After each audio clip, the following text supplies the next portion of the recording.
1951 also had 8 cartoons, including one Oscar nominee, but also two of the more controversial shorts in the duo's catalog. One they felt was so bad, it hadn't been reissued until now. Casanova Cat was released on January 6th. Tom is competing with Butch for the affection of Toodles. He tries to impress her with gifts and charm. Jerry is at first Tom's present to Toodles, but later helps Butch sabotage Tom's romantic efforts. The rivalry between the two Tomcats escalate as they both try to win the Lady Cat. Didn't we see this already? I mean, it's a lot like Springtime for Thomas, isn't it? I mean, remember this? This is actually Toodles' last appearance in the series.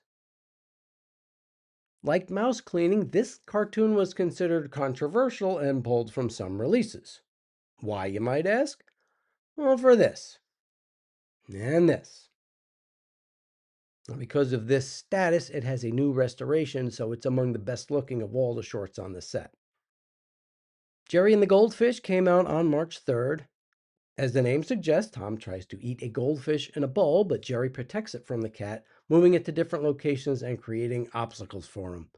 The chase involves creative uses of water in the fishbowl as Jerry attempts to keep the goldfish safe.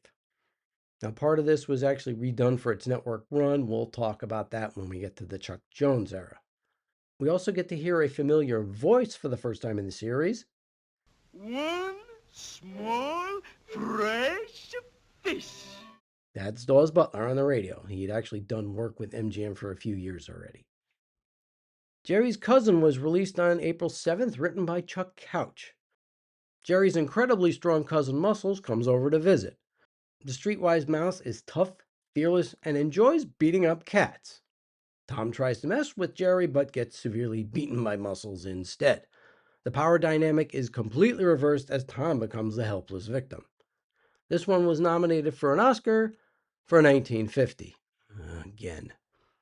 This was also the first appearance in the series for the man I'd say is the third most important voice artist in American animation behind Mel Blanc and Dawes Butler. That would be Paul Frees. Don't let me catch you picking on my little cousin while I'm around. With his perfect for radio voice. Your attention, please. We interrupt this broadcast to bring you this urgent warning.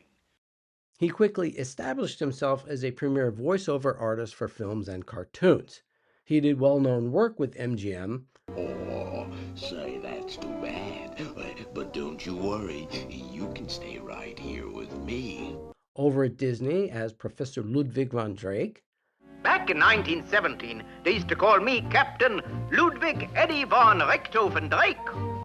He was a big part of the late 60s Hanna-Barbera shows.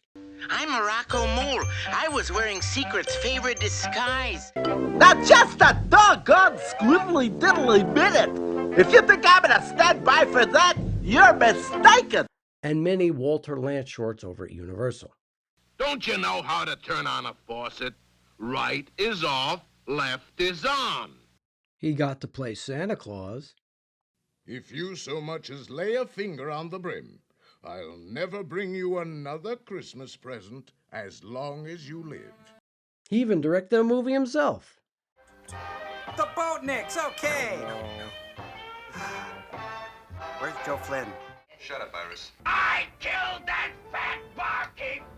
But his main claim to fame is a certain spy from a certain Central European country. I'm thinking, but the worst I come up with is helping to make Moose and Squirtle show 1 hour longer. This one was on TV quite a bit. Jerry Beck does the commentary. Sleepy Time Tom came out on March 24th, but it's on the disc after the one that came out in April. If you think that's bad, just wait. Tom stays out all night partying and returns home exhausted. He must try to stay awake while Dinah is present, but he's extremely sleep deprived. Jerry takes advantage of his drowsy state, making the cat's attempts to stay awake increasingly difficult. Now, for those of you who thought Meathead and Lightning were the same cat, well, here they are at the same time. So, Tom's predicament reminds me of this one particular time in college. Yeah, I know how he feels.